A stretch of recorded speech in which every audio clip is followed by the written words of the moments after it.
This video is going over segment and angle bisectors. A segment bisector is a line segment, or ray that passes through the midpoint of a line segment. So in all three of these scenarios down here, we have segment AC. And in each of these pictures, we also have the midpoint at B. And remember, the midpoint is the point that divides a segment into two congruent points.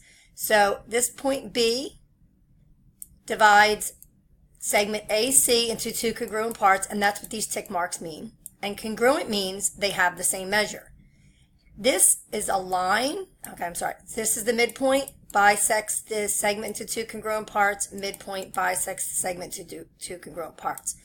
The segment bisector can be a line, a segment, or a ray that goes through the midpoint of the segment. So the segment bisector goes through the midpoint. So therefore, the segment bisector also divides a segment into two congruent parts because it goes through the midpoint of the segment. And if you notice that these are all on slants, they don't have to go straight through. They can go through that midpoint at various different angles. Okay?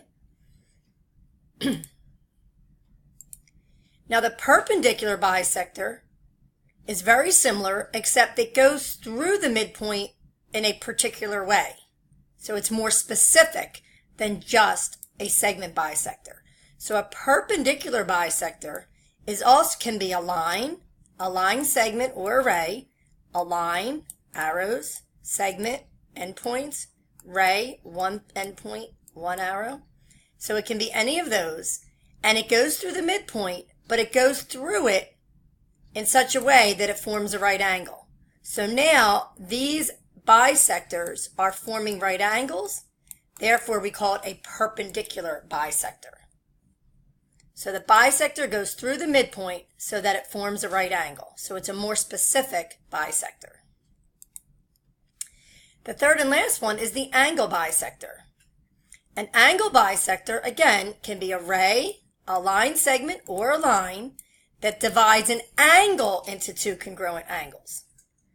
Okay? So it's similar to the segment bisector because a segment bisector divides a segment into two congruent parts.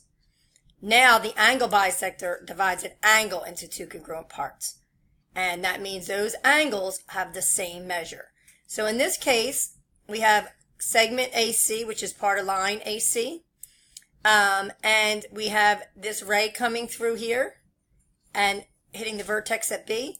So it's taking these two angles right here are congruent. That's what those tick marks mean. So then DB would be the angle bisector. So in all of these cases, in all of these examples,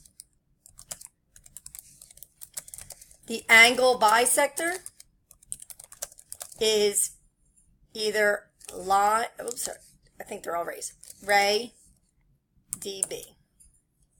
Okay? So in these cases, we did rays. So ray DB is the angle bisector because it divides the angle ABC into two congruent angles. This again, we have angle ABC, and then we have this ray DB, and it's dividing that bit larger angle into two adjacent angles, but also those angles now are congruent. This one, angle ADC, we have DB perpendicular. Okay, so that those angles, DBC and DBA, are both right angles. So again, that is an angle bisector. And then the third one down here again, ABC, DB is a ray, bisecting this larger angle into two congruent angles. Now you'll notice they have tick marks. You don't have to use those tick marks. Sometimes we just use arcs, and I'll show you that on the next page. So if they have the same number of arcs, they're congruent. So in this case, AC is the angle bisector for the angle BAD. because it divides that into two congruent parts. There's another bisector here. Angle bisector. Get a different color here. Oops, not a very good highlight there.